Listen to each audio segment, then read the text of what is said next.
really the same point, really, but I'll just stick a little bit on the end.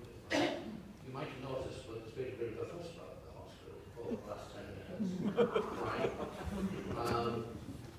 And though Steve was asked for the figures before the A&E was transferred to Maltese, and how they stand now with mortality rates, but the bit I'll stick on the end is I'm amazed that you don't have those figures, because that gives the impression, and I'm not particularly used to the people, but it gives the impression that it's not really an issue to you whether things got better or worse after you closed our A&E.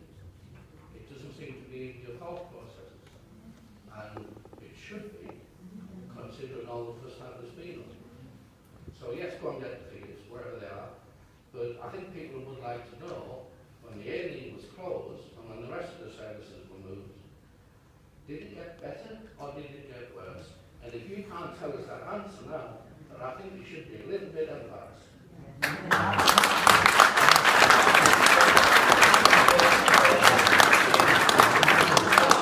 From a procedural point of view, this is the start of a process which has been done for many years, and I'm sure figures have been shared with the appropriate health scrutiny forum. What we have now is a situation where the health scrutiny element of the Audit and Governance Committee is dealt with by full council. So again, we will ask for those figures, and just for people to realise that this is part of a process where they trust to come to us now to speak to us about their journey of travel with regards to this particular area. Any further indications? Yes, Mr. Matthews. The question I'd like to ask is, 5 years ago, when Cliffy Wright, Conservative man, was putting up to be our MP, and Ian Wright got in, Ian Wright was told quite specifically that they wouldn't get the hospital at Windy. He said he'd seen it in black and white. So why do we come to this position now, where we're fighting for A&E? Well, we wouldn't have even been in that position if Mr. Wright, the qualities legal that Cliffy has given, we'd still had our hospital. But he didn't.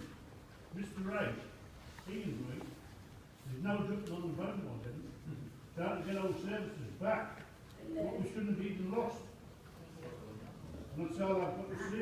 Okay. I know it's a comment, and you have went off the subject there, and Mr. Wright isn't here to answer that, so therefore it's a comment. You were sat with me when the information was given in the Bellevue Social Club. Okay, any further questions on the topic?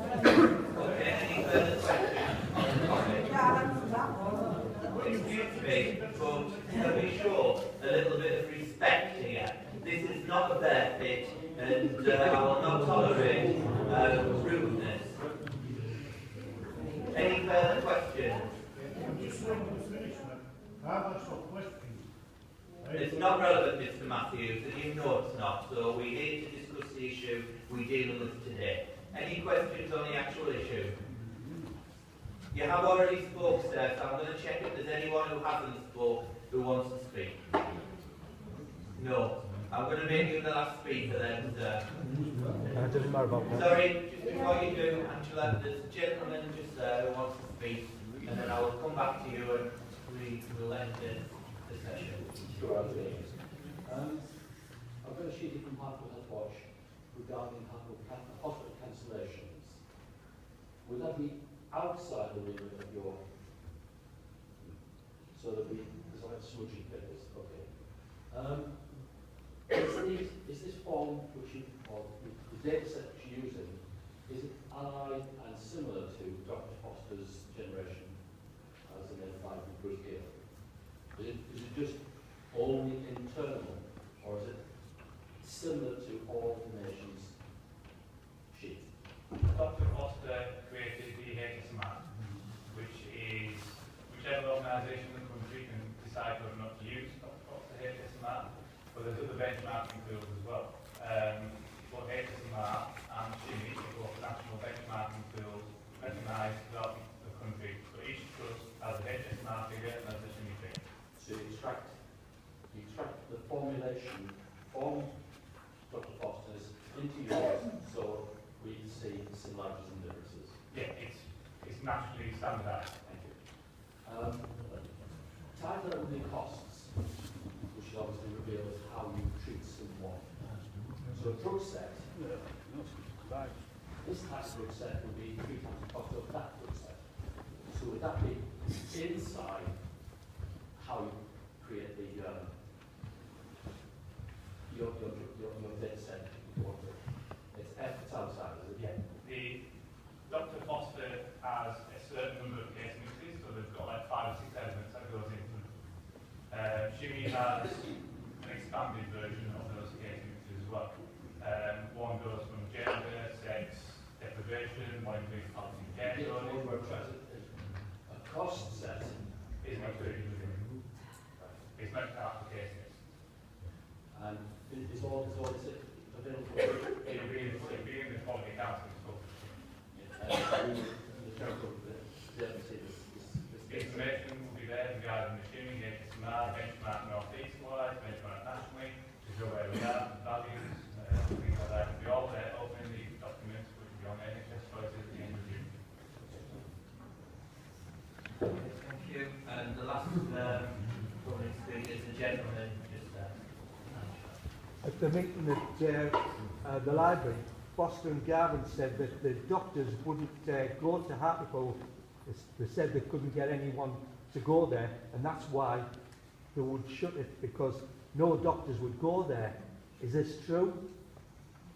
I'm sorry, I need to state what the policy council statement on the issues around the hospital.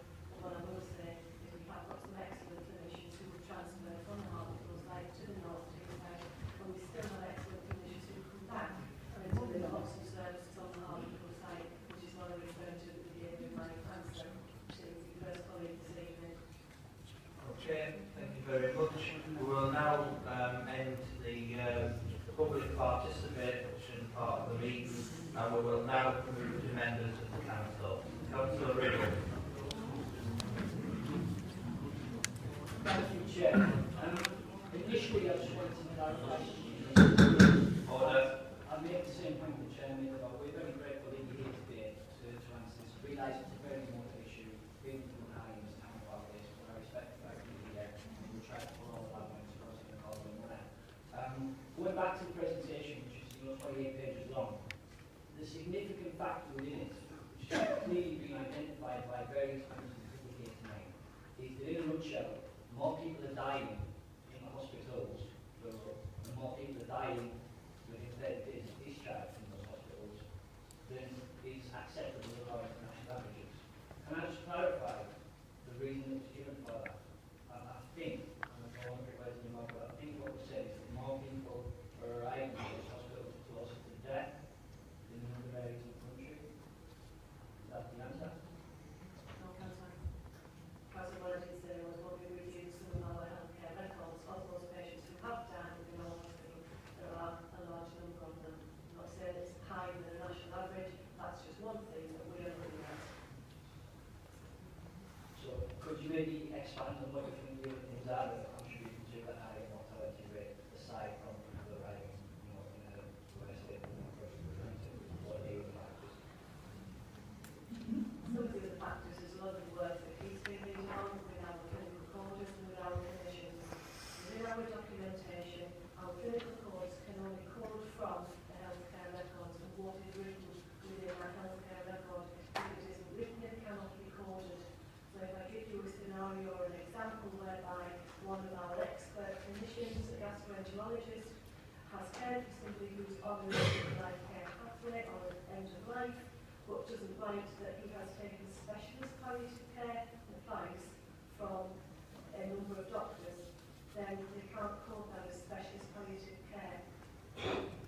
That then makes that clinician of many, many years standing feel very undervalued, because what his care is and how we deliver that care is very, very good. But what the code has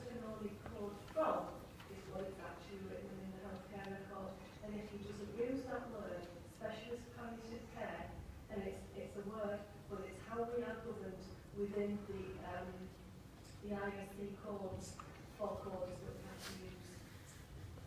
It's quite complicated, and it does take a little bit of time to get your head around. And I say that with respect to everybody, because it's taken a lot of time for our clinicians to really understand the key factor around the coding. Thank you.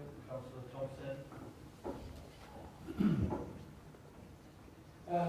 First of all, I've just got 3 very quick questions to ask Astrid. Would I share Mr Matthews' frustration about the electoral promises that are being broken from Mr Ray?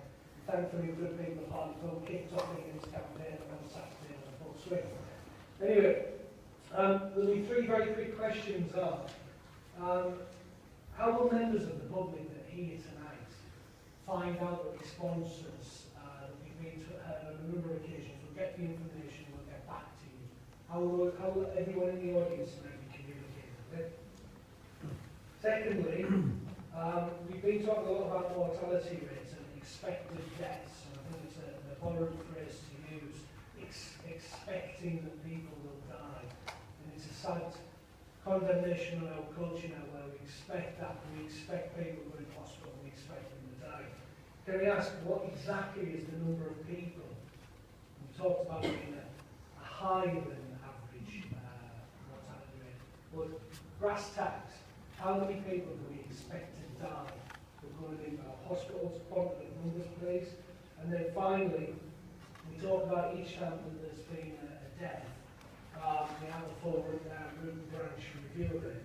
Specifically, what elements have come from that review, the reasons, what are the reasons why, specific reasons why people have died.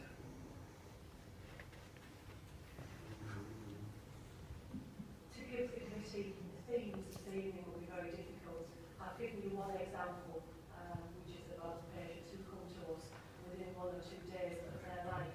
Sadly, patients die, and I make no qualms about that. I was a ward sister for many, many years, and I could put my hand on my heart and say that I looked after patients with great care and great dignity, and I equally do that in my role as Assistant Director of Nursing to make sure that the ward matrons and the doctors and nurses within our organisation care for those patients towards the end of their life. We can't save everybody who comes into hospital because some people do die, we know that.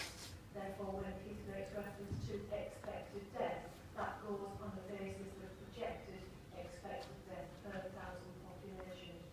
The themes of what we've got coming through at the moment are such as patients are coming in, they are quite sick because they may have looked after themselves at home, they may have had a course of treatment from their GP at home, and then they come into hospital.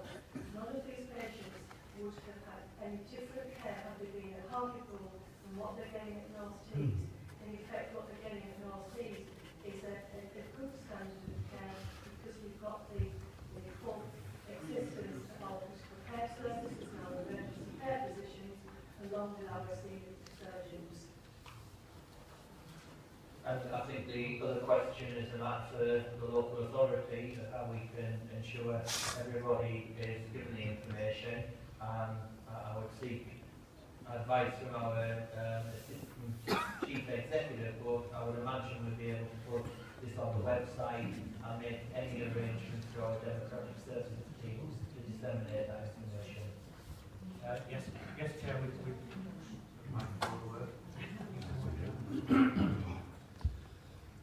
Yes, Chair, what we do is we will post the information on the website. If people that are here today would like to email Democratic Services, we'll have your email address and then we will get it out directly to you. We would also endeavour, if our colleagues in the press would assist with this, to actually, once we have the information, to try and work with the press to make it more generally available. So it's not just those that are here today that see the information, but that there will be more people, should they wish to, that could get ready access to it. Okay, thank you. If you want to come back, Councillor Thompson. Chair, to come back on that, with the exception of our members of the public receiving responses, I'm not so sure I share an answer to the other 2 questions.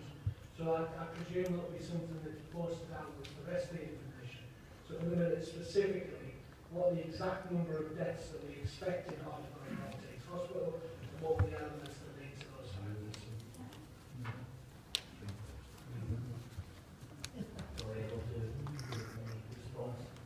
The expected deaths one is a calculation that is done, standardised calculation based on case mix of an individual and their risk of mortality. That is standardised across the country for the exact same case mix and applied for each hospital. So it goes on a rolling 12-month period. I can give you a figure, but it will change every rolling 12-month period. So depending on the period you're wanting to refer to, it's a 12-month period. So if you can give us a period of 12-month period, the period that we're in now, it's financial year. I won't be able to do, I'll be able to do that for one indicators and not for Shimmy. Shimmy is always 6 months and a bit behind where we are now, due to be 30 days post discharge. Chair, through yourself, so this isn't from discussion between myself and Kevin. Whatever time period you feel will give us as members a more accurate reflection of that. Thank you. Thank you. Chairman, can I suggest that we share with you the information that we shared previously, which just explain what NHS Marshall is and how that calculation is provided, because Keith has provided that to the Policy and Governance Committee previously. Okay, thank you. Councillor Richardson. Yes, Mr. Mayor. First of all, I'd like to thank the two representatives here for including their presentation tonight. You know, we don't have a problem with the staff, we do have a problem with the board, and we don't have any comments in your processing trade. But in future, when you're doing presentations, the statistics that you've got here, this gives us the information now. It will be interesting if you gave us the information for the last 10 years, and I'm sure you will have the stats for those 10 years, and if you haven't, you should really get them. So you can see a clear picture of where the trust is going. Would it be possible to get that information? For mortality within the actual quality accounts themselves, if we mention that, you'll be able to see from a rolling 2 years period for HSMAN, 3 years for Shimmy mortality. In the quality accounts, you'll be able to see the actual trend in that mortality side of things. Other indicators, such as fall, pressure ulcers, would be 2-3 years. Benchmarks within the quality accounts, you can see year-on-year trend as well for those indicators. Where we have got year-on-year trend, we are obliged to put it in there, so you can actually see if it's an upward trend, downward trend, and if that's what else, because it always comes back with the same, you need to have that in there, so we put the information in anyway. So. Okay, Councillor James. The issue that I wanted to raise is actually about the publication of the answers on the mortality that's been asked for. And I would suggest that as is normal practice, we should actually be attached to the minutes of this meeting, which means that it would be there on the internet anyway. Anybody that wanted to get them at any point would be attached to the minutes of this meeting. Okay, thank you. Councillor Lilly. Thank you, Mr. Chairman.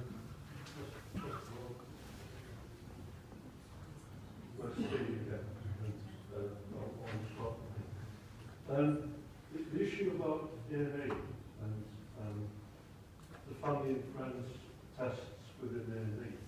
A recent panorama programme by the BBC, which focused on, certainly mentioned North East, certainly gave the impression, I think it was very clear to see that it demonstrated first of all, the commitment of staff under extremely difficult circumstances, and also the fact that goodwill of staff was, I would suggest, being extremely stretched, and staff weren't, I would suggest that in any working environment, your number one priority is to look after the staff. You've got a duty of care for the staff, and therefore I would suggest that that degree of pressure on staff must have a number of expectations. And it was really just to find out, you know, I appreciate you asked the friends and family test. However, when you have programs like that suggest more, there are deeper problems around the issue of why so many people go to A&E, especially in relation to the fact that we've only now got one, or theoretically two A&Es within the teams. But it certainly suggests to me that there are greater problems around A&E and about the quality and care within A&E certainly raises alarm bells with the made. I'm sure anybody who saw the programme